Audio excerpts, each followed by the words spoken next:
नमस्कार। India head के महा एग्जिट पोल के साथ मैं हूं आपके साथ सुनीता पटेल और मेरे साथ हैं पॉलिटिकल एडिटर ब्रजेश जी। और ब्रजेश जी ने हरियाणा पहुंचकर पल पल की अपडेट्स दी है। ब्रजेश जी, क्या कहेंगे? आज महा एग्जिट पोल की शुरुआत हो रही है। देखिए, मतदान का दिन था और मतदान खत्म हो चुका है, पूरी वोटिंग हो चुकी है और जनता ने अपना जो हरियाणा का भाग्य था, जो राजनीतिक दलों की किस्मत थी, वो ईवीएम में बटन दबाकर कैद कर दी है। और अब आज हम अपने इंडिया हेड पर महा एग्जिट पोल में ये सर्वे दिखाएंगे कि हमारा विश्लेषण क्या कहता है।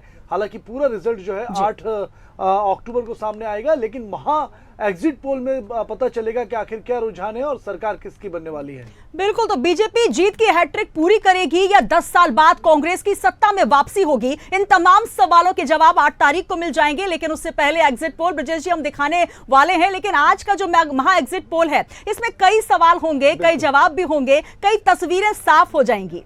बिल्कुल, देखिए, कई पॉलिटिकल एक्सपर्ट्स और सीनियर जर्नलिस्ट से और जमीनी स्तर पर मतदाताओं से बड़ी लंबी कई दिनों की बातचीत की है। और अब हम बताएंगे महा एग्जिट पोल में कि हवा का रुख जो है वो हरियाणा में क्या कुछ कह रहा है। तो बिल्कुल, कांग्रेस सबसे बड़ी पार्टी बनकर उभरेगी, वो अपने बलबूते पर सरकार बना सकती है, या फिर लगातार 2 बार से सरकार बना रही बीजेपी बहुमत के लिए जरूरी 46 सीटों के आंकड़े से दिख रही है इन एग्जिट पोल को लेकर। क्योंकि लगातार ब्रजेश जी अगर बात की जाए, तमाम एग्जिट पोल्स निकलकर सामने आ रहे हैं। थोड़ी ही देर अभी महा एग्जिट पोल खुलने वाला है और कांग्रेस बीजेपी जो की टक्कर यहां पर नजर आ रही है। एक्सपर्ट्स अपने अपने दावे कर रहे हैं के महा एग्जिट पोल फिलहाल नजर आ रहे हैं कि कांग्रेस अभी आगे बढ़त बनाते हुए नजर आ रहे हैं। बिल्कुल सुनीता जी, देखिए, ये पता चलेगा कि कौन सी राजनीतिक पार्टी है बनाएगी हरियाणा में। क्या बीजेपी बार सरकार रिपीट करेगी या फिर कांग्रेस 10 साल बाद सत्ता में वापसी करेगी? और ये भी पता चलेगा कि क्या छोटे दल, जिस तरीके से केजरीवाल दावा किया कि वो सरकार बनाने में अहम भूमिका निभाएंगे, किसी की भी बने, आम आदमी की पार्टी के सहयोग से बनेगी। और बीएसपी, एसपी, इन तमाम गठबंधन फिर क्या होगा? और तमाम छोटे राजनीतिक दल और खासतौर से जो निर्दलीय चुनाव लड़ रहे थे, उनसे क्या होगा, ये भी हम बताएंगे। तो चलिए, उससे पहले हम आपते हैं वो प्रतिक्रियाएं, क्योंकि आज जब तबगज अपने मत का प्रयोग करने के लिए आए, उन्होंने कैसे अपनी अपनी जीत का दावा किया। पूरे बहुमत से भारतीय जनता पार्टी की सरकार आएगी, आज को आएगी, पूरे के साथ आएगी। हमें पूरा से हरियाणा के ने जो पिछले 10 वर्षों में कार्यों को देखा, हर वर्ग के लिए काम हुए हैं। हरियाणा क्षेत्रवाद मुक्ति दिलाई है, हरियाणा को परिवारवाद से मुक्ति दिलाई, हरियाणा से जो भेदभाव होता था उससे मुक्ति का काम हमारी सरकार ने 10 में किया है। हमें पूर्ण विश्वास है कि हमने जो को एक नई गति विकास की देने का काम किया है। 8 अक्टूबर को भारतीय जनता पार्टी तीसरी बहुत बड़े मैंडेट के साथ आ रही है। ये एग्जिट पोलों की कई बार पहले भी खुल चुकी, मुझे नहीं समझ आता ऐसा कौन सा तंत्र है। अभी तो हो रहा है, लेने लगी, अभी तो अंतिम तक ने वोट डाली नहीं है और अभी टोटल परसेंटेज आई है, एग्जैक्ट परसेंटेज, उसको आने में टाइम लगता है, तो कैसे बता देंगे? जो चुनाव पहले का माहौल के आधार पर मैं कह रहा हूं कि एग्जिट पोल गलत और भारतीय जनता पार्टी सरकार बनाएगी। एग्जिट पोल तो अब आए हैं, सुबह भी दिया था आपको, और मैं कितने दिन से कह रहा हूं, जब से ये हमने शुरू किया है कि कांग्रेस के पक्ष में लहर चल रही है। कांग्रेस हरियाणा में अब की बार हरियाणा में कांग्रेस की सरकार, सीटें के मैं नहीं कहता, लेकिन भारी बहुमत से कांग्रेस बन जा रही है। मेरे से भी ऊपर हो सकती है और जितनी भी होती है, मैं कह दूँ सीट आ जाए 70, आपको असेसमेंट नहीं होती। असेसमेंट ये है, भारी बहुमत से कांग्रेस पार्टी सरकार बना जा रही है। आपको लगता है एग्जिट पोल ठीक होंगे? एग्जिट पोल ठीक होंगे कि सब में 50 इस तरह की सीटें? एग्जिट पोल का तो अपना हिसाब होता है, लेकिन मेरा एग्जिट पोल से मतलब नहीं, मैं तो सुबह से कह रहा हूँ। अच्छा, ये फैक्टर सबसे बड़ा फैक्टर 2005 से 2014 तक कांग्रेस की सरकार थी, उसकी उपलब्धियां, और 14 तक इस सरकार की विफलताएं और करप्शन और आपके नॉन परफॉर्मेंस, हर इसमें हर वर्ग इससे मुक्त हो चुका है। सर, कौन कौन से ऐसे इश्यूज हैं जिन पर काम करेंगे? बेरोजगारी है, कास्ता है, और शिक्षा है, स्वास्थ्य है। ये तो आप लोगों का सवाल है, मैं तो कई दफा कह चुका, एक सवाल का बार बार आप लोगों का काम ही है। सवाल ये है, कांग्रेस की पद्धति है, मिलेंगे उनसे, उनकी राय जाने जाएगी, हाईकमांड फैसला करेगी, मंजूर होगा। शैलजा जी भी अलग सबका अधिकार है, आप भी हो सकते, कोई ये थोड़ा ही आप भी अपना put your head, democracy, everybody should Aspire, और जितने रिवाज होंगे इसका मतलब उतनी कांग्रेस मजबूत है।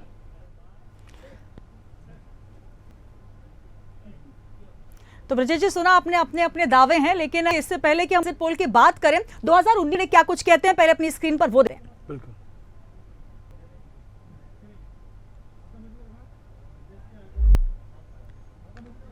तो देखिए 2019 के चुनावी समीकरण है। 90 विधानसभा सीटों पर चुनाव हुए थे। हरियाणा की सभी सीटों पर विधानसभा चुनाव हुए थे, जिसमें बीजेपी ने 40, कांग्रेस ने 31, जेजेपी ने 10 और निर्दलियों ने 7 सीटें जीती थी।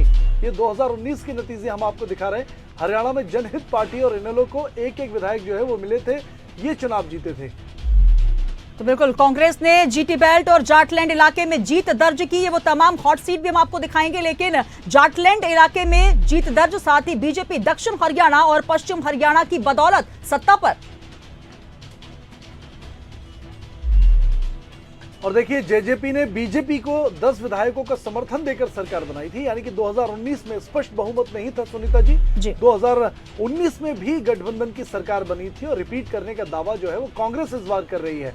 90 विधानसभा सीटों पर चुनाव हुए थे, जिसमें तमाम सीटों पर बीजेपी 40, कांग्रेस 31, जेजेपी 10 और निर्दलियों पर 7 जगहों पर जो है वो उम्मीदवारी जताते हुए जीत दर्ज की थी। 2019 के हमने आपको आंकड़े दिखाए, लेकिन ब्रजेश जी, हॉट सीट बहुत ज्यादा है और उसको लेकर लगातार चर्चा हो रही है कि वो तमाम दिग्गज जिनकी किस्मत का ईवीएम में कैद हुआ है, उन हॉट सीट्स पर नजर डाल लेते हैं। तो हॉट सीट एलनाबाद विधानसभा, जहां पर अभय चौटाला इनेलो से, भरत सिंह बेनीवाल कांग्रेस से, और अंबाला की अगर बात करें तो गृह मंत्री अनिल विज जिनका बयान सुन रहे थे बीजेपी से, और परमंदर सिंह परी कांग्रेस से। वहीं चित्रा सरवारा जो है वो निर्दलीय उम्मीदवार है। रानिया से अर्जुन चौटाला इनेलो, सर्वमित्र कंबोज कांग्रेस, शीशपाल कंबोज बीजेपी, रणजीत चौटाला निर्दलीय रानिया विधानसभा से। और लाडवा की बात करें तो मुख्यमंत्री नायब सैनी यहां से बीजेपी की तरफ से चुनाव लड़ रहे हैं। मेवा सिंह पहली बार चुनाव लड़ रहे हैं कांग्रेस की तरफ से। वहीं बीएसपी से सपना सिंह चुनाव लड़ रही हैं। रोजाना की बात कर लेते हैं। जेजेपी से दुष्यंत चौटाला, ब्रजेश सिंह कांग्रेस, देवेंद्र अत्री बीजेपी और पवन फौजी आम आदमी पार्टी। और वहीं तोशाम की बात करें तो अनिरुद्ध चौधरी कांग्रेस से, शुतु चौधरी बीजेपी से। दोनों चौधरी हैं और चौधरी वर्सेस चौधरी, क्योंकि चौधरी वोट बैंक यहाँ ज्यादा है। चलिए गढ़ी सांपला की बात कर लेते हैं, जहां पर भूपिंदर सिंह हुड्डा कांग्रेस से, मंजू हुड्डा बीजेपी से। ये भी एक बेहद ही हॉट सीट मानी जा रही है, जिसको लेकर लगातार सुर्खियां। और एलनाबाद की बात करें तो अभय चौटाला, भरत सिंह बेनीवाल आमने सामने हैं और अमीर चंद बीजेपी से यहाँ पर उम्मीदवार है। और देखिए अंबाला का हम बता रहे थे, अनिल विज लगातार 7वीं बार चुनाव लड़ रहे हैं, दिग्गज माने जाते हैं। और परविंदर सिंह परी कांग्रेस के पहली बार चुनाव लड़ रहे हैं। वहीं जो सरवाला है वो निर्दलीय चुनाव लड़ रही है, कांग्रेस की बागी है ये अंबाला में। बिल्कुल, तो चित्रा पहली बार भी बागी के तौर पर नजर आई थी और तमाम दिग्गजों के हमने आपको अपने अपने दावे दिखाए। लेकिन ब्रजेश जी, 4 ऐसे पॉइंट्स हैं जो कि हरियाणा के रुख को स्पष्ट, जरा हम वो भी समझ लेते हैं। कांग्रेस को 44 से 4 सीटें मिल सकती है। जाटलैंड को और बांग में कांग्रेस मजबूत नजर आ रही है। तो वहीं सीटों की संख्या के लिहाज से राज्य के तो सबसे बड़े बांगर बेल्ट और जीटी रोड एरिया में भी पार्टी 2019 के मुकाबले अच्छा प्रदर्शन कर सकती है। तो देखिए कांग्रेस की सरकार बनती हुई नजर आ रही है। बड़ा हम एग्जिट पोल में बता रहे हैं, बीजेपी को 19 से 29 सीटें ही मिल पाएंगी। ये हमारा महा एग्जिट पोल कह रहा है आज का कि बीजेपी को हरियाणा चुनाव में 19 से 29 संतोष करना पड़ सकता है। पार्टी को सबसे ज्यादा सीटें जीटी रोड बेल्ट और साउथ हरियाणा से मिल सकती हैं। साउथ हरियाणा और नॉर्थ हरियाणा से ही 2019 में जो है नैया पार हुई थी बीजेपी की, लेकिन इस बार नॉर्थ हरियाणा जो है वो कांग्रेस के साथ नजर आ रहा है, जबकि साउथ हरियाणा बीजेपी के पास दोबारा लौटा है। जाटलैंड और बांगर में की अगर बात करें और देसवाल की बात करें तो यहां से धोखा मिल सकता है बीजेपी को, यानी कि यहां के जो वोटर हैं कहीं ना कहीं वो पहले बीजेपी के पाले में थे, अब कांग्रेस के पास जा सकते हैं। चलिए तो अब सीधे ब्रजेश जी रुक कर लेते हैं, हमारे साथ तमाम मेहमान भी जुड़ रहे हैं, पहले उनका रुक कर लेते हैं। हमारे साथ बीजेपी से प्रदीप भटनागर जी जुड़ रहे हैं। प्रदीप जी बहुत स्वागत है इंडिया एड में। नमस्कार सर। सर आवाज आ रही है आप तक? और चलिए कांग्रेस से हमारे साथ ललित अरोड़ा जी जुड़ रहे हैं। ललित जी बहुत स्वागत है, नमस्कार।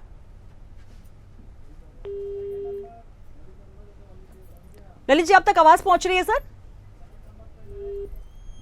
चलिए एक बार फिर प्रयास करेंगे, हमारे साथ तमाम मेहमान जुड़ेंगे। मैं परिचय आपका करा दूं, हमारे साथ कांग्रेस से ललित अरोड़ा जी जुड़ेंगे, बीजेपी कांग्रेस प्रवक्ता, और साथ ही प्रदीप भटनागर जी। सर आवाज आ रही है आप तक?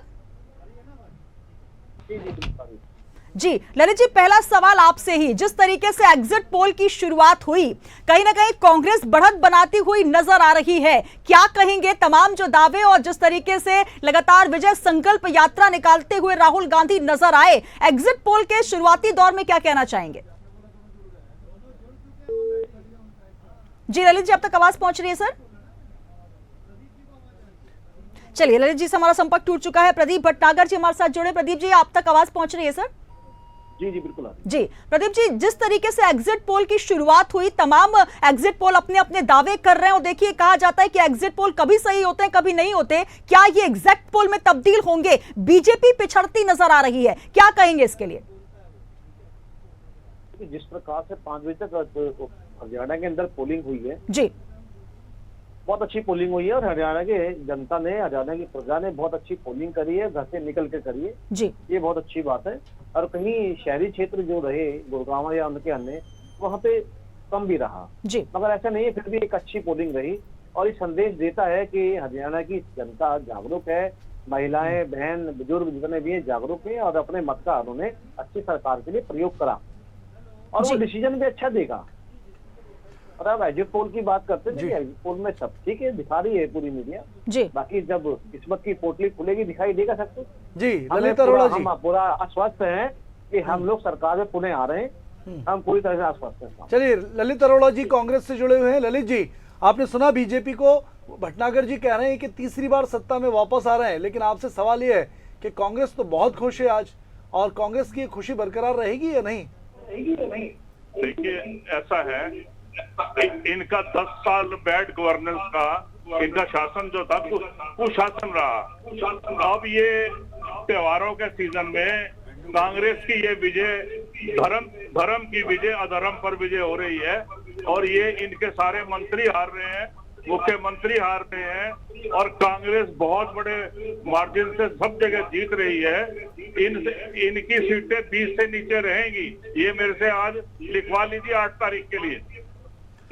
सर बीजेपी से मैं सवाल पूछना चाहूंगा। प्रदीप भटनागर जी, कांग्रेस बड़ी खुश है और जश्न की शुरुआत हो गई है कांग्रेस में।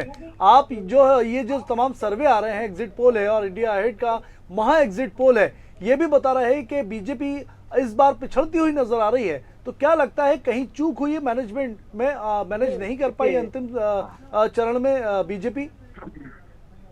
ज्यादा पीछे नहीं जाऊंगा मैं अभी ज्यादा भी पीछे जाऊंगा, वहीं हरियाणा के बाद राजस्थान आता है, मैं राजस्थान तक ही जाऊंगा। राजस्थान के भी एग्जिट पोल में अशोक गहलोत जी की सरकार पुनः भारी मतों से आ रही थी और एकदम 0-0-0-0 लगते चले गए, वो भी हमने आपने देखा। अभी जैसे इस प्रकार से मैं सुन रहा था, मैं अभी बोल रहे थे भाई साहब जी, तो ये जनता का रुझान था जो 2 बार हरियाणा के अंदर भारतीय जनता पार्टी की सरकार रही, ये आपका रुझान नहीं है ना आपका मत है, ये जनता का मत है। जनता ने ही 2 बार बिठाया, ये हरियाणा की प्रजा का अधिकार था, वो किसको बैठाएगी, उन्होंने अपने अधिकार का प्रयोग करके ही 2 बार भारतीय जनता पार्टी बिल्कुल सही है।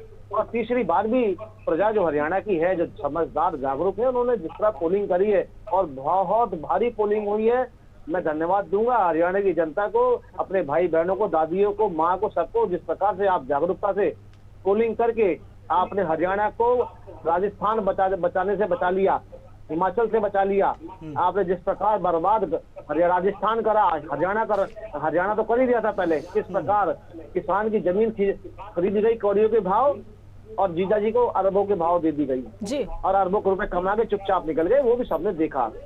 कहना कि खर्ची और पर्ची कहाँ से, ये पर्चियां चलती थी हरियाणा के टाइम कांग्रेस सरकार के में, तो ये चीजें समझ में नहीं आती है। क्योंकि हरियाणा में भी जिस प्रकार 6 महीने से 1-2 चेहरे दिखाए गए, 1 मैन शो की तरह, एक तरफ भूपेंद्र हुड्डा, एक तरफ दीपेंद्र हुड्डा। सुरजेवाला अपनी जमीन ढूंढते रहे, शैलजा अपनी जमीन ढूंढती रही, मगर फ्रंट पे हमेशा दोनों पिताजी और पापा। लेकिन प्रदीप जी आप तो बीजेपी लगातार ये घात लगाए बैठी थी कि कुमारी शैलजा जो है वो बीजेपी में आ सकती है, लेकिन एंड टाइम पर उन्होंने धोखा दे दिया। एक साथ मंच पर वो राहुल गांधी के साथ, हुड्डा जी के साथ नजर आई, तो कहीं ना कहीं जो एक प्लान बनाया जा रहा था वो तो सीधे फेल हो गया। कुमारी शैलजा खुद कह रही है कि बीजेपी धराशायी होती नजर आएगी। जी नहीं मैं बताऊँ, देखिए तो ना तो हमने कभी दिमाग में सोचा जी, और ना हमें जरूरत है कुमारी शंकर, पहले कि आपस की अपनी लड़ाई पूरी कर दे तो भी बहुत है। जितने भारतीय जनता पार्टी में कांग्रेस के नेतागण आए हैं उनको पता है कि उन्हें क्या मान सम्मान मिल रहा है, क्या नहीं मिल रहा है। एक अशोक तंवर जो इनके प्रदेश के अध्यक्ष होते थे, जिन्होंने बेचारों ने कांग्रेस नहीं, जिस कांग्रेस को खड़ा करा अशोक तंवर ने, तो क्या पीड़ा रही, जाटों ने, दो बाप बेटों ने उनको कहा धूल मट्टी मिला दे, धूमिल कर दिया और बेचारों को आम आदमी पार्टी में जाना पड़ा। जब आम आदमी पार्टी में तवज्जो नहीं मिली तो वो अब इसके बाद वापस कांग्रेस में आते। मगर जिस प्रकार से आज पोल हुआ है, भारतीय जनता पार्टी के लिए बड़ी खुशी की बात है। कार्यकर्ताओं ने जो मेहनत करी वो रंग लाएगी और 8 तारीख को सरकार भारतीय जनता पार्टी की बनेगी। ललित अरोड़ा जी, बीजेपी तो तमाम कमियां कांग्रेस की गिना रही है और दावा कर रही है कि सरकार बीजेपी की तीसरी बार आ रही है, लेकिन कांग्रेस को क्या लगता है, क्या कांग्रेस का अनुमान है कितनी सीटें जीतने वाली है? दूसरी बात ये कि क्या लगता है आपको कि ये जो तमाम सर्वे और एग्जिट पोल, महा एग्जिट पोल हैं, ये कांग्रेस की सरकार बना रहे हैं, तो क्या कमियां कमजोरियां बीजेपी की रही हैं? जी, पहली बात तो ये कि ये सरकार आर्थिक मोर्चे पे विफल रही है। किसानों को इन्होंने पीटा, इन्होंने टीचर्स को पीटा, कर्मचारियों को पीटा, सरपंचों को पीटा, छात्रों को पीटा, किसी को छोड़ा ही नहीं। क्या पिटाई एक ही माध्यम रह गया है गवर्नेंस का? पुलिस का आप मिसयूज करेंगे, किसानों को आप जाने नहीं देंगे दिल्ली अपनी बात रखने के लिए? क्या ये एक जो है हिटलर राज चलेगा? क्या ये स्टेट जो है, क्या इसके ऊपर सेंसरशिप लागू हुई है? आर्मी रूल है यहाँ पे। इन्होंने एक तो वो गलत काम किया, दूसरा पेपर लीक इनके हुए हैं 30 से ऊपर और 548 से ऊपर आंसर शीट एक ही केस में पकड़ी गई है। और इनके जो अनिल नागर थे उसको किसने नियुक्त किया था? क्या अनिल नागर को इनके मुख्यमंत्री ने नियुक्त नहीं किया था स्टाफ सिलेक्शन बोर्ड में? करोड़ों रुपए पकड़े गए, पेपर लीक होते हैं, तो सीटें बिकती हैं, 1-1 करोड़ एचसीएस का प्रिलिमिनरी पास कर लो। ये इन्होंने बेईमानियां की। हमारे बच्चे विदेश में जाके पढ़ रहे हैं, पलायन हो रहा है, खेत बेच के लोग जा रहे हैं, किसानों की गर्दन इन्होंने तोड़ दी है, कमर तोड़ दी है इन्होंने। अच्छा, उसके अलावा सुन लीजिए, अपराध में हमारी बहनें बेटियां सुरक्षित नहीं है। यहाँ इन्होंने पहलवान बेटियों के गर्दन पे बूट रखे गए हैं। दिल्ली पुलिस क्या इसलिए बनी है कि वो हमारी बेटियों की गर्दन पे बूट रखेगी? इनको शर्म आनी चाहिए। उसके अलावा एक इशू और है, आज फिरौतियां हो रही है। वहां हिसार में सैनिक को गोली मार दी गई, यहाँ वकील एक जो पटवारी से 19 लाख रुपए ऐंठ दिए। रोज कत्ल हो रहे हैं, रोज अटेम्प्ट टू मर्डर के केस बढ़ रहे हैं, रेप हो रहे हैं। कोई सुरक्षित चलिए जी, बहुत सारी बातें आपने गिनवाई, लेकिन कहीं ना कहीं जिस तरीके से हरियाणा की जनता अब ये निर्णय लेगी कि आखिर हरियाणा का चौधरी कौन होगा। जी बिल्कुल मैं आऊंगी आप तक। जी आज ईवीएम में तमाम दिग्गजों की किस्मत का फैसला जो है वो कैद हो चुका है। अब देखना होगा 8 तारीख को जब निर्णय होगा, जब मतगणना होगी। हालांकि अब एग्जिट पोल ये इशारा कर रहे हैं कि पार्टी किसकी बनती नजर आ रही है। ब्रजेश जी इस पर चर्चा करेंगे, हमारे साथ तमाम मेहमान भी है, लेकिन सबसे पहले एग्जिट पोल्स दिखाते हैं कि आखिर कौन किस पार्टी की सरकार बनवा रहा है। तो एग्जिट पोल के माध्यम से हम चलिए ब्रजेश जी ये भी जान लेते हैं कि किस पार्टी की सरकार बनती नजर आ रही है।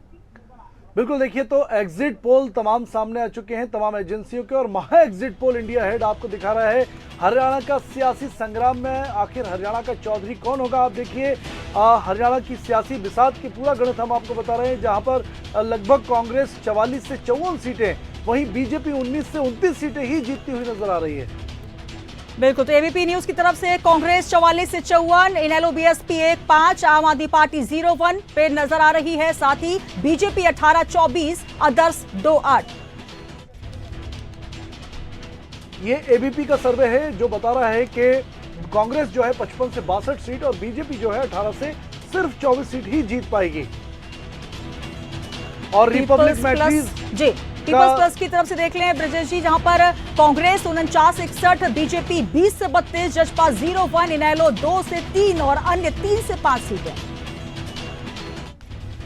बिल्कुल, देखिए रिपब्लिक मैट्रीज का सर्वे और उसके बाद ध्रुव रिसर्च की अगर हम बात करें तो ये भी कांग्रेस की सरकार बनवा रहे हैं। 57 सीटें कांग्रेस को इस सर्वे में मिलती हुई नजर आ रही है, वहीं बीजेपी सिर्फ 27 सीट और अदर 6 सीटों पर ही नजर आ रहे हैं। ये ध्रुव रिसर्च है।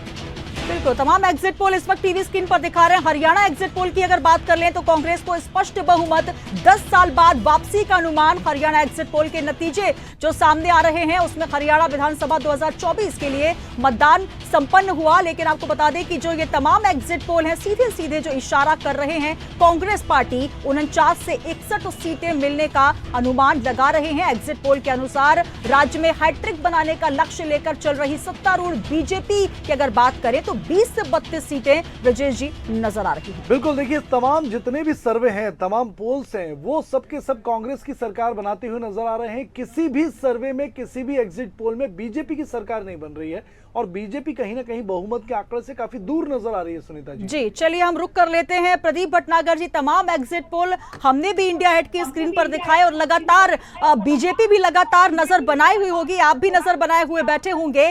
ये जो आंकड़े निकल कर आ रहे हैं कहीं ना कहीं, क्योंकि ये भी कहा जा रहा है कि बीजेपी ओवर कॉन्फिडेंस में थी कि एक बार फिर सत्ता में वापसी होगी, हम हैट्रिक बनाएंगे, लेकिन आंकड़े वो भी एक नहीं बल्कि तमाम जो एग्जिट पोल्स है वो सीधे सीधे बीजेपी को पछाड़ते हुए कांग्रेस आगे नजर आ रही है। प्रदीप जी, देखिए अभी आप जिस प्रकार से कह रहे हैं ओवर कॉन्फिडेंस की बात जो कर रहे हैं, मैं ओवर कॉन्फिडेंस भी बोल देता हूँ। उत्तर प्रदेश के पूरे दोबारा सरकार बनी, ओवर कॉन्फिडेंस नहीं है, विश्वास है कि आपने जनता के बीच में क्या किया है।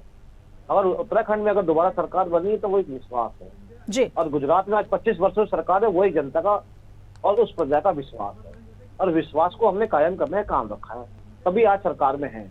तो आज हरियाणा के अंदर चीज हमने अगर 2 वर्ष का अगर 2 टर्म अगर सरकार चलाई तो वो उस प्रजा का, उस प्रदेश की जनता का विश्वास था जो बना जी।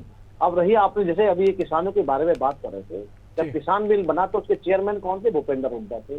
डर के मारे बेचारे आगे नहीं और आज तक सफाई नहीं देते। ये वही लोग हैं जो यहाँ बैठ के जो बयान दे रहे हैं। थोड़ा बता दीजिए कि हुड्डा और हुड्डा के बेटे जी क्यों ईडी सीबीआई के चक्कर लगा रहे, नोटिस आते क्यों पेश होना पड़ता है, इस टॉपिक पे, इस विषय पे पेश होना पड़ता है, किस चीज की क्या नाम पेशी होती है कोर्ट के अंदर, बताए ना। और प्रदीप जी ऐसा तो नहीं कि विरोधी दलों के यहाँ जो जांच एजेंसी आ रही है उसी का नुकसान आपको हो रहा है?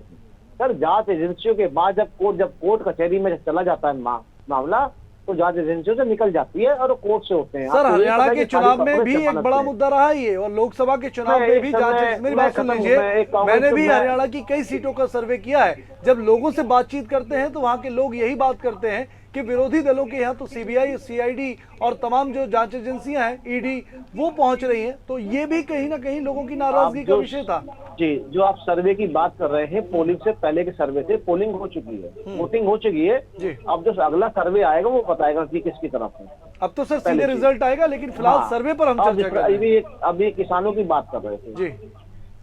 किसानों को अगर सबसे ज्यादा पीड़ित करा तो हरियाणा की सरकार ने करा, अगर सबसे ज्यादा अगर पीड़ित करा तो राजस्थान की सरकार ने करा। ये कह रहे हैं किसानों को मार रहे हैं और दिल्ली आने नहीं दे रहे हैं। एक लॉ एंड ऑर्डर है, व्यवस्था है जो रोड टैक्स देते हैं, जिसको बंद करवा के आप लोगों ने षड्यंत्र के तहत जो किसानों से खेल और मजाक कर रहे हैं, सिर्फ हरियाणा के प्रदीप जी लेकिन जिस तरीके से किसान संगठन एकजुट हुआ चुनावों के पहले, देखिए मतदान के पहले ही पूरे के पूरे किसान एकजुट होकर नजर आए, ट्रैक्टर रैली निकालते नजर आए। जहां पर हम भारत को कहते हैं कृषि प्रधान देश, वहां पर अन्नदाता इस तरीके से रैलियां निकालते नजर आ रहे हैं, लगातार परेशानियां झेल रहे हैं। और कांग्रेस वही मुद्दा लेकर सामने आई जिसमें किसान, पहलवान और महिला और लगातार एंटी इनकम्बेंसी की भी बात हो रही है। क्या आप जनता के बीच नहीं गए? जब आप वोट मांगने गए तब आपने ये नहीं देखा कि 10 साल में जनता के साथ, किसान के साथ और साथ ही जो रेसलर्स हैं, जो हमारे एथलीट्स हैं, जो कि विश्व पटल पर भारत का नाम रोशन करते हैं, उनके साथ क्या हो रहा है? सर बीजेपी की सड़कों पर आपने देखा विनेश फोगाट के साथ क्या हुआ? देखिए आज आपने देखा विनेश फोगाट कहाँ है और क्या कर रही है, चुनाव लड़ रही है जी। सब एक दीपेंद्र हुड्डा का सब एक स्क्रिप्ट लिखी हुई थी जो चुनाव तक पूरी होनी थी। वो स्क्रिप्ट आज तैयार होके और पिक्चर सामने आ गई है और वो रिलीज भी हो गई है, वो देखा था। और ये वही विनेश फोगाट है जिनको खेलने के लिए ओलंपिक में भेजा भी जी, और वहां से जीत के भी आई। हम हरावा अपने खिलाड़ी को नहीं बोलेंगे सारी चीज। हमारा खिलाड़ी हमारे देश का जो है रतन है ना, किस प्रकार से उस खिलाड़ी का राजनीतिकरण करा गया और कांग्रेस के माध्यम से करा गया, खिलौना बना के, वो भी देखा। और चीजें आप जिस प्रकार से यहाँ ये बेटियां तो हरियाणा की और भी हैं जो आज रेसलिंग जी में प्रदीप जी, ये फिर वही बात हो गई, यही वही बात हो गई। अगर कोई एथलीट, अगर कोई खिलाड़ी बीजेपी में शामिल होता है तो उसका राजनीतिकरण नहीं होता। विनेश फोगाट अगर कांग्रेस में आ गई तो उनका राजनीतिकरण हो गया सर। नहीं, आपने शायद मेरे शब्द सुने नहीं। आपने जी, आपने मेरी शब्द सुने नहीं, तब भी अगर सुनते शायद आप रिपीट ही नहीं करते। मैं बता देता हूँ कि एक स्क्रिप्ट लिखी गई जो हरियाणा से दिल्ली तक चली और दिल्ली से वापस हरियाणा चलने के बाद वो चुनाव में तब्दील। प्रदीप भटनागर जी, मेरा सवाल भी सुन लीजिए। तो वो किसान, लास्ट सर मैं किसानों का जवाब दे दूं। मैं सवाल किसानों का ही पूछ रहा हूँ सर, इसके बाद आप पूरा जवाब दीजिएगा, मौका आपको भी दूंगा। भटनागर जी, यमुनानगर में वो किसान कौन थे जो अनिल विज को घेर कर विरोध कर रहे थे, या फिर कुरुक्षेत्र में वो किसान कौन थे जो राकेश सुधा, आपके जो राज्य मंत्री हैं सैनी कैबिनेट में, उनका विरोध कर रहे थे, या फिर कुरुक्षेत्र के पास दूसरी विधानसभा जो है वहां पर वे किसान कौन थे जिन्होंने आपके कैंडिडेट को किडनैप कर लिया था? क्या वो भी स्क्रिप्ट का हिस्सा थे? यानी कि बीजेपी बिल्कुल नहीं मान के चलती है कि खिलाड़ियों का जो आक्रोश था, किसानों का जो आक्रोश था, उसका नुकसान कहीं ना कहीं बीजेपी को होता है। ये बीजेपी मानती क्यों नहीं आखिर? देखिए, मैं बहुत अच्छी बात बताता हूँ आपके चैनल के माध्यम से, और जनता के बीच में बैठा हूँ मैं। क्या हमने देखा कि इस प्रकार से राहुल गांधी से किसान नेता मिलने आए थे? देखा हमने। और किसान नेताओं की आड़ में जो षड्यंत्र कांग्रेस कर रही थी, क्या आप हमें नहीं पता कि पंजाब के अंदर हमारे जो 2-4 विधायक थे उनके कपड़े फाड़े गए बीच रोड पे, उनके पूरे कपड़े फाड़ दिए गए, गाड़ियां तोड़ दी गई। वो कौन लोग थे? वो किसान के रूप में कांग्रेसी थे, और सब कांग्रेस की स्क्रिप्ट लिखी है। क्या मीडिया ने नहीं दिखाया? सर, इस बात का कांग्रेस को नुकसान भी हुआ। आम आदमी पार्टी की सरकार बनी पंजाब में। एक मिनट साहब, मैं पूरा कर दूं। मैंने अधूरी रह गई आज। हाँ, कुछ आज मन की बात कुछ कहना चाह रहा हूँ मैं। बताइए। दुनिया भर की मीडिया, दुनिया भर की हमारी भारतीय मीडिया ने दिखाया कि गुपचुप तरीके से कांग्रेस के लीडरों ने, जिसका नेतृत्व क्या नाम सुरजेवाला और भूपेंद्र हुड्डा ने किस तरह षड्यंत्र रच के किसानों को आगे करके राजनीति करी, वो हमने देखा। और वो चुपचाप वो वीडियो भी देखी कि कैसे योजना बनाई जा रही है, कैसे पैसे इकट्ठा करा जा रहा है, वो भी देखा। आज जो किसानों की बात कर रहे हैं, अन्नदाता की बात कर रहे हैं, तो राजस्थान में अशोक गहलोत ने क्यों मारा? वहां क्यों नहीं एमएसपी पे खरीदारी करी? क्या हरियाणा, राजस्थान में किसान नहीं है? आज जो है हिमाचल में किसान जो सेब उगा रहा है, आज उसे बेदेखा करा जा रहा है। 2.5 लाख लोगों को जो नौकरी सरकारी भारत सरकार जो राज्य सरकार की करते हैं, हरियाणा राजस्थान सरकार की, उन्हें तनख्वाह नहीं मिल रही 4-6 महीने। चलिए ललित जी, जवाब दे दीजिए। ललित जी, बहुत सारे इल्जाम आप पर भी लग गए हैं। तमाम जो राज्य है वहां पर भी कांग्रेस किस तरीके से किसानों के साथ न्याय कर रही है, वही बताएं। इन्होंने हरियाणा के अंदर जवाब दे लीजिए। प्रदीप जी रुक जाइए, जवाब सुन लीजिए। जी ललित जी, ये कहना चाह रहा हूँ, अगर ये चुप करेंगे तो मैं बोल पाऊंगा। पहली बात, ये जो विनेश फोगाट की बात करी, इन्होंने एक एमपी पे इल्जाम लगाए, एफआईआर लॉन्च हुई, केस चल रहा है। अब उन्होंने जिस तरह से वो वहां हार गई, सेमीफाइनल पहुंची थी, अगर फाइनल जीत जाती तो यही लोग वहां पे उसकी आरती उतार रहे होते। अब इनको सबसे बड़ी दुश्मन विनेश फोगाट लग रही है। देश की बेटी है, फिर भी ये उसका केस बोलते हैं। क्या वो भाजपा में ज्वाइन करती, जिनके लोगों ने इसके साथ जुल्म किए? भाई साहब चुप रहिए आप, अब आप बोलने लायक कीजिए, बोलिए, आप अपनी बात रखिए। तो ये पहली बात, विनेश फोगाट ने कांग्रेस ज्वाइन करी, उसके पास विकल्प था कि भाजपा में जाती और ये उसको समर्थन करते। दूसरी चीज, किसान जो है 750 किसान मरे, शुभकरण को गोली मारी गई और आपने सड़कों पे कील बिछा के और सारा कुछ बंद कर दिया। फिर आपका प्रधानमंत्री माफी मांगता है किसानों से, यानी उन्हीं आतंकवादी जिनको आप कहते हो, खालिस्तानी कहते हो, जिनको अभी दे रहे थे, उनसे माफी मांगी है प्रधानमंत्री ने। आप अपने प्रधानमंत्री से भी ऊपर हो गए हो, आपको शर्म नहीं आती? आपका प्रधानमंत्री क्यों माफी मांगता है? क्यों उन्होंने बिल वापस लिए? उसके अलावा एक और बात, ये जो फसलों पे दाम दिए, फसलें उतनी है नहीं, और ये एमएसपी गारंटी क्यों नहीं देते? अगर किसानों की हितैषी है तो यहाँ बैठ के टीवी पे भाषण देने से क्या किसानों का दर्द मिट जाएगा? और आपको एक और बता दूं, केयर टेकर आपका मुख्यमंत्री है, वो भी हार रहा है अपनी सीट पे, और आप लोग, ये जनता ने नकार दिया है। आप भूपेंद्र हुड्डा या क्या कहते हो, आपको हर मोर्चे पे विफलता मिली है। आपने वो काम किए, प्रॉपर्टी आईडी का आपने दिया है, आपने जो फैमिली आईडी है उसको मिसयूज कर दिया, उसका डाटा ही नहीं मिलता, पता नहीं कहां से इन्होंने उस डाटा को फिलअप कराया है। आपका जो है किसान पोर्टल वाला भी आपका करते क्या हो? हर चीज को आप मैनेज ही नहीं कर पाते। क्या आपके पास एक ही हथियार है, लाठी मारो?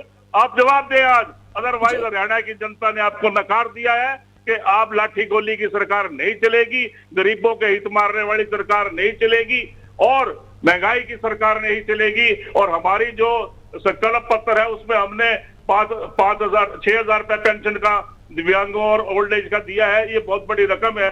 और हरियाणा में इन लोगों को दूसरी बात हमने 2,000 रुपए गृहिणियों को दिया, आपने हमारा संकल्प पत्र नकल किया है। आप पता नहीं कौन सी दुनिया में रहते हो, आप रिजेक्टेड हो, आपकी पार्टी रिजेक्टेड हो चुकी है हरियाणा में। सरकारी कर्मचारियों को तनख्वाह दे दो भैया, 4 महीने तनख्वाह नहीं मिली उनको। ये रिजेक्टेड लोग क्या करेंगे? सरकारी कर्मचारी हैं हरियाणा, तनख्वाह के लिए बैठे, दिलवा दो दो ने।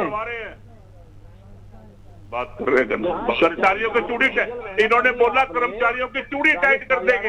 अरे आप चलिए प्रदीप जी, ललित जी, बहुत लंबी बात हो सकती है। अगर हम आरोप प्रत्यारोप की राजनीति में जाएं तो बहुत लंबी बात हो सकती है, लेकिन फिलहाल हम आज बात कर रहे हैं महा एग्जिट पोल की। देखिए, उम्मीद बीजेपी भी जता रही है कि जो नतीजे सामने निकल कर आए हैं वो पलट जाए, वहीं कांग्रेस ये चाहती है कि जो महा एग्जिट पोल के नतीजे हैं वही सामने रहे। तो अपने अपने दावे हैं, लेकिन देखिए राजनीति में ऊँट किस करवट बैठता है, क्योंकि ये दावे ना आप कर सकते हैं ना हम कर सकते हैं। अंतिम प्रतिक्रिया बहुत संक्षिप्त में लेना चाहूंगी। प्रदीप जी, क्या कहना चाहेंगे महा एग्जिट पोल्स के लिए?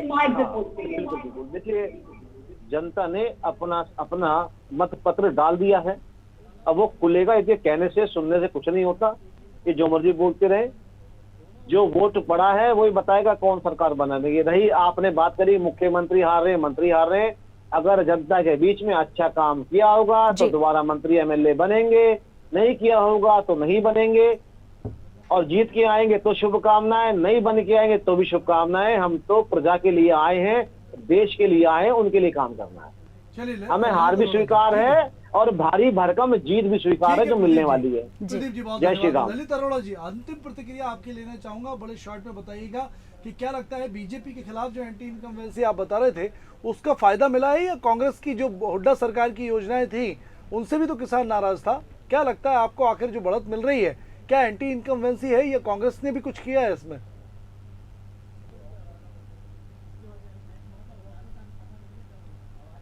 जी, 2019 का चुनाव था, शायद उतनी शिद्दत से लड़ा जाता तो 2019 में ही, हालांकि ये पूर्णता जीते नहीं थे, ये बैसाखियों का सहारा लेके जेजेपी का जीते थे और उसका पार्टी को नाश कर दिया। अब की बार 8 से नीचे निर्दलीय रहेंगे। एक आधी सीट आपको कोई सीट मेरे को लगता है, मेरा आकलन है, नहीं मिलेगी। जेजेपी को 1 सीट और 4-5 सीट जो है आईएनएलडी जहां पे फाइट में है, उसके अलावा ये 20 से नीचे है। बाकी सारी सीटें कांग्रेस को जनता ने दी है और हम जनता का धन्यवाद करते हैं कि उन्होंने हमें इतना भारी बहुमत दिया है।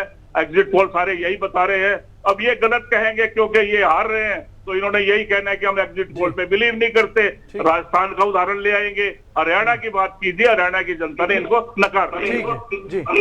चलिए सर, बहुत शुक्रिया। और देखिए, आप दोनों को पहले से हम बधाई दे देते हैं महा एग्जिट पोल के जो अभी नतीजे आ रहे हैं, लेकिन कहीं ना कहीं एग्जैक्ट पोल जो आएंगे वो ये डिसाइड करेंगे कि आखिर हरियाणा का चौधरी कौन बनेगा। बहुत शुक्रिया हमारे साथ जुड़ने के लिए। प्रदीप जायसवाल जी बीजेपी से हमारे साथ जुड़े, ललित जी हमारे साथ कांग्रेस से जुड़े, आप दोनों का बहुत बहुत धन्यवाद। तो ब्रजेश जी, देखिए लगातार जो एग्जिट पोल्स है ये निकल कर सामने आ रहे हैं और ये समझ में तो आ रहा है कि जनता विश्वास किस पे जता रही है, लेकिन अभी कहीं ये सह पाना किसी पार्टी के लिए मुश्किल। और देखिए, हमने पहले भी एग्जिट पोल्स जहां पर पलटवार भी हो जाती है, ऐसा होता है कि कोई पार्टी बड़ा नजर आती है लेकिन कई बार बहु अलग नजर आती है। तो ओवर कॉन्फिडेंस की हम बीजेपी की बात, लेकिन कांग्रेस भी यहां पर अभी नजर आ रही है। क्या कहेंगे आपने, क्योंकि जैसे पल पल की अपडेट्स हरियाणा से दी, अभी के एग्जिट पोल जो नजर आ रहे हैं क्या वाकई पास है? और देखिए, हरियाणा में बिल्कुल स्पष्ट मिजाज से ही मैं बता रहा हूं। चलिए, और इस बीच हम आपको ब्रेकिंग भी दे, हरियाणा एग्जिट पोल में देखिए कांग्रेस बहुमत के करीब नजर आ रही है।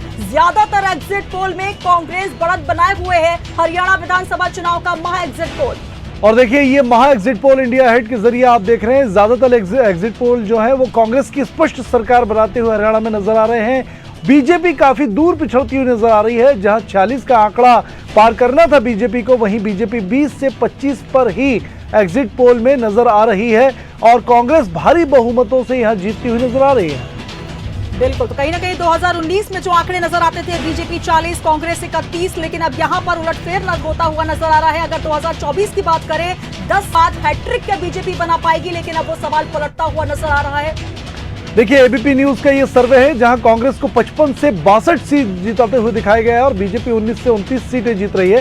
दैनिक भास्कर की बात करें तो कांग्रेस 44 से 54 और बीजेपी 19 से 29 सीटें जीतती हुई नजर आ रही है। वहीं एबीपी न्यूज का जो सर्वे है जिसकी हम बात कर रहे हैं वो कांग्रेस को 55 से 62 और बीजेपी को 18 से 24 सीटें दे रहा है। बिल्कुल, तो रिपब्लिक मैट्रिक्स का देखिए, कांग्रेस 59, बीजेपी 21, जेजेपी 2, इनेलो 4, अन्य 4 पर सिमटती नजर आ रही है। वहीं ध्रुव रिसर्च की बात करें तो ये भी कांग्रेस को 57 सीट दे रहे हैं और बीजेपी को 27।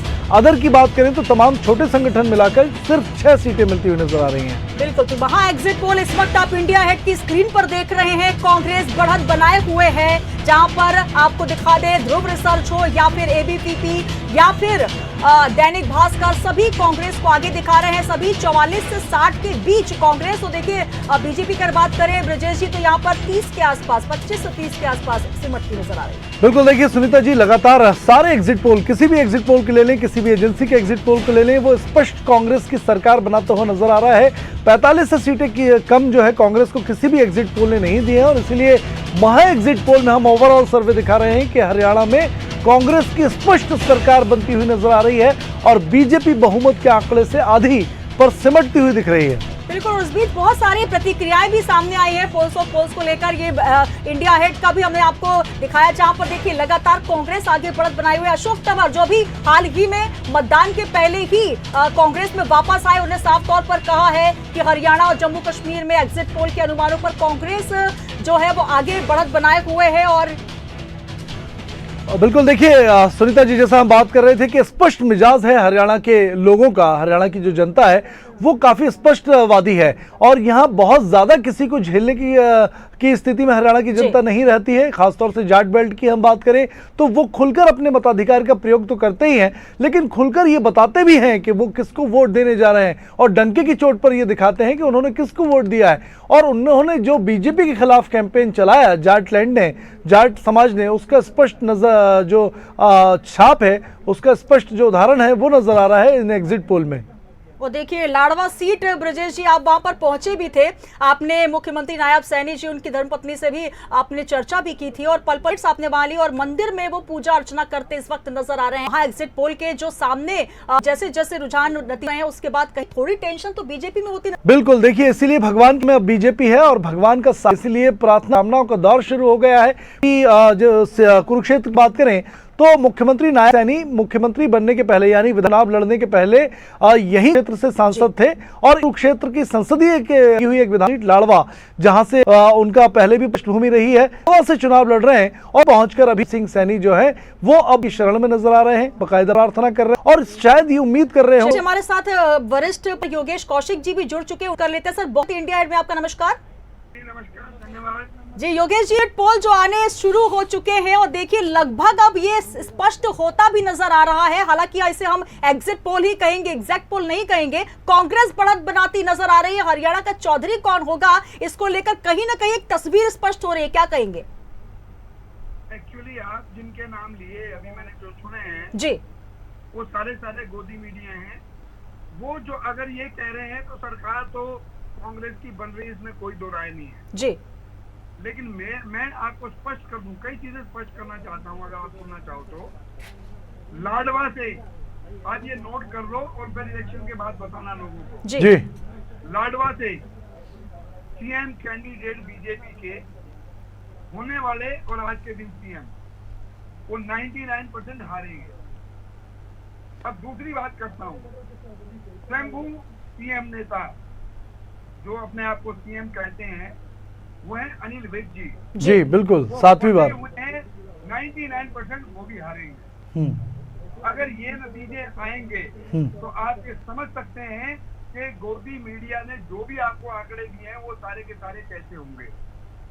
और मैं आज आपको फिर बता रहा हूँ, आप चाहे मुझे फिर जोड़ लेना, मैं जो बता रहा हूँ आपको, मैंने पिछली बार ही बताया था, आपसे मैं जुड़ा था और मैं पहले भी सर्वे कर चुका हूँ।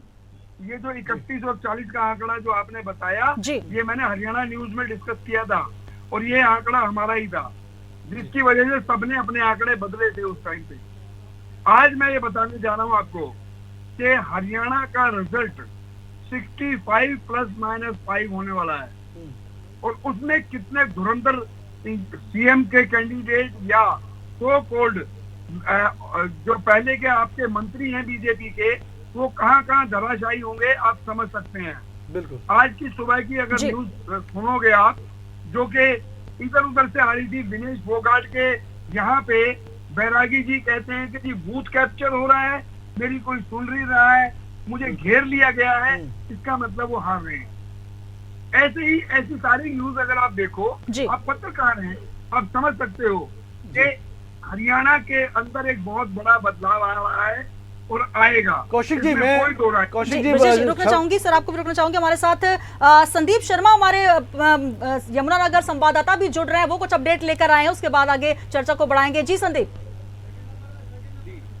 देखिए, ये बिल्कुल मैं योगेश जी से सहमत हूँ इस बात के लिए कि ये जो 2 सीटों का नाम लिया है, जिक्र किया, एक लाडवा से और एक अनिल विज का जिक्र किया, ये दोनों ही अगर सीटों की बात करें तो मैंने जो ग्राउंड रिपोर्ट वहाँ की जो बयां करती है, कहीं ना कहीं ये दोनों स्टैंड नहीं करते हैं अपनी सीट पे। कहीं ना कहीं भी ऐसा बिल्कुल जाहिर होता है कि ये इनको अपनी सीट निकाल पाना बहुत ही ज्यादा जो है मुश्किल होगा। अभी आपने सुनीता एक बहुत अच्छा शब्द का इस्तेमाल किया कि एग्जिट पोल नहीं है, ये एग्जैक्ट पोल ही है।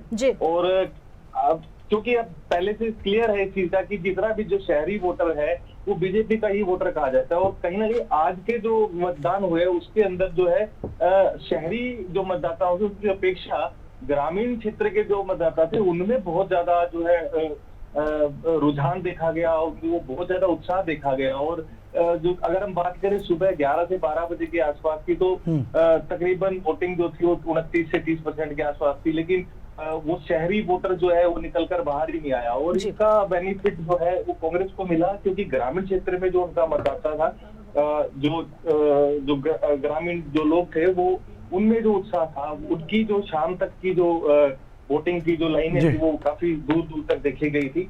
और इसका डेंट अगर कहें बीजेपी को किस वजह से पड़ा है, तो 3-4 जो बड़े मुद्दे थे, किसान का मुद्दा लगा लें या पहलवान का लगा लें, है ना, और या फिर अग्निवीरों का मुद्दा लगा लें, इस चीज का बहुत बड़ा इफेक्ट। बिल्कुल। तो संदीप, ये कहा जा सकता है कि जिन मुद्दों को लेकर कांग्रेस आगे बढ़ रही थी, कहीं ना कहीं उन्हीं मुद्दों के वजह से बीजेपी पिछड़ती नजर आ रही है।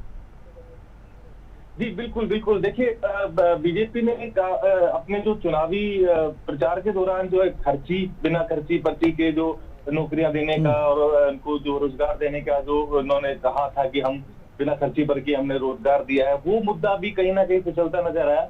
इसका कारण एक ये भी हो सकता है कि नायब सरकार को जो लगभग 3 महीने पहले ही जो नायब सरकार आई थी, तो उनको ग्राउंड वर्क करने का मुझे लगता है कि मौका नहीं मिला है। और इसकी वजह से भी ये चीज हो सकती है, उन्होंने जो ग्राउंड वर्क पर काम नहीं किया। और जो बेसिक मुद्दे जो थे, जैसे किसानी मुद्दा था या रोजगार का मुद्दा लगा लें या इंफ्रास्ट्रक्चर का लगा ले, हरियाणा में बिल्कुल कोई भी चीज इंफ्रास्ट्रक्चर नहीं आया। बिल्कुल संदीप जी, कौशिक जी से मैं जानना चाहूंगा। कौशिक जी, आपने कहा कि लाडवा से मुख्यमंत्री नायब सिंह सैनी हार रहे हैं, सबसे बड़ी वजह क्या लगती है?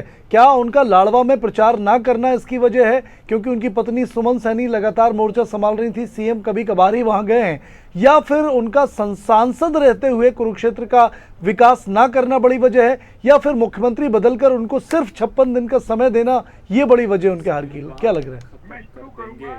मैं शुरू करूंगा संदीप जी की बात से और एक्सटेंड करूंगा इसको। बिल्कुल। संदीप जी शायद उसको कंफर्म करेंगे। ये तो मैंने 2 नाम लिए, तीसरा नाम और जोड़ रहा हूँ मैं आपको जी। वो तीसरा नाम है आरती यादव। आरती यादव इंद्रजीत जी की बेटी, बिल्कुल, अटेली से चुनाव लड़ रही हैं। वो फंसी हुई हैं, 99% वो भी हार रही हैं जी। अब मैं आता हूँ लाडवा की सीट पे, ठीक है।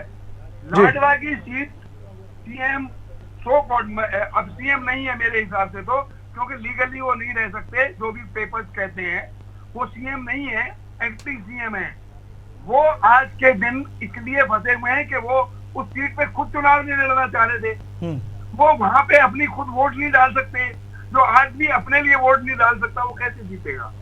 उनका जो अपना गृह क्षेत्र है वो नारायणगढ़ है। ठीक है। चलिए बाहर सर, से समय की उनको- कमी माफी चाहूंगी। योगेश जी बहुत शुक्रिया हमारे साथ जुड़ने के लिए, और जिस तरीके से महा एग्जिट पोल निकल कर सामने आए हैं, और संदीप जी आपका भी शुक्रिया, पल पल की अपडेट्स आपने भी जुटाई, और कहीं ना कहीं एग्जिट पोल जो हम दिखा पा रहे हैं आप सभी की मेहनत का नतीजा है। ब्रजेश जी आप भी लगातार हरियाणा के चप्पे चप्पे पर पहुंचे, किस तरीके से हरियाणा का कुरुक्षेत्र रहा और अब जो नतीजे आए हैं क्या लगता है, क्योंकि पहलवान, किसान, महिला, या और जिस तरीके से संदीप जी भी कह रहे हैं उन्हीं मुद्दों को बीजेपी पिछड़ी और कांग्रेस ने अंतिम चरण में बनाई, वो नजर आई।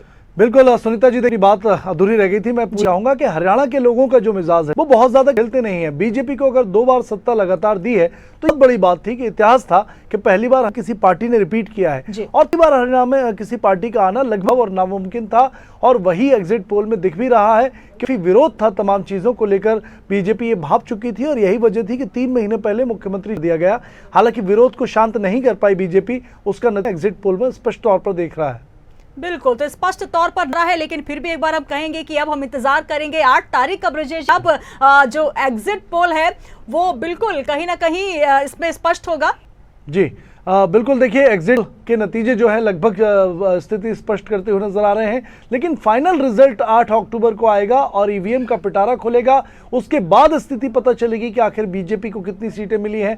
कांग्रेस कर रही थी वो उसको उतनी सीट मिल पाई है या नहीं मिल पाई है, और तीसरे दल के रूप में दावा करने वाली बीएसपी, इनेलो, जेजेपी, एलजेपी, तौर से आम आदमी पार्टी का भविष्य क्या होगा। बिल्कुल, तमाम निर्दलीय पार्टियां जो आगे बढ़कर ये कह रही थी कि हम किंग मेकर, चेंज मेकर साबित होंगे, अब उनको भी देखना होगा। लेकिन महा एग्जिट पोल जो कि हमने स्क्रीन पर दिखाया, अब कांग्रेस बढ़त बनाते हुए नजर आई है, और पल पल की अपडेट्स इंडिया एट पर देखने के लिए बने रही है। और ब्रजेश जी कहीं ना कहीं जो पल पल की अपडेट्स आप लेकर आए, देखिए एग्जिट पोल भी लगभग वही इशारा कर रहा है कि कांग्रेस अब हरियाणा का चौधरी के आगे स्पष्ट नहीं हो पाया कि चेहरा कौन होगा, लेकिन वो चौधरी वाली जो पगड़ी होती है लगभग स्पष्ट हो गई कि कांग्रेस वो देती हुई नजर आई। जी बड़ा चैलेंज कांग्रेस में इसी बात का है, अभी लड़ाई कांग्रेस की खत्म नहीं हुई, भले ही वो चुनाव जीत भी जाए। सबसे बड़ी लड़ाई तो शुरू अब होगी जब कुमारी सैलजा, सुरजेवाला और भूपेंद्र हुड्डा वो इस बात की जंग में गुत्थम गुत्था होते नजर आएंगे कि मुख्यमंत्री कौन बनेगा। तो ये कांग्रेस के पास सबसे बड़ी चुनौती होगी कि वो हालांकि हुड्डा को फेस आगे कर रहे थे, लेकिन कौन मुख्यमंत्री बनेगा ये चीज काफी बड़ी चुनौती वाली साबित होने वाली है। को छोड़े जाते हैं, हालांकि महा एग्जिट पोल के नतीजे कह रहे हैं कि कांग्रेस को बढ़त मिलेगी, लेकिन चेहरा कौन होगा ये सबसे बड़ा सवाल। बिल्कुल 8 तारीख को ये स्पष्ट होगा। बने रहिए इंडिया एट के साथ। नमस्कार। 90 सीट, सैकड़ों उम्मीदवार, हर सियासी रण में जनता किसे चुनेगी इस बार। हर विधानसभा सीट का पूरा हाल देखिए हमारे साथ सियासी संग्राम।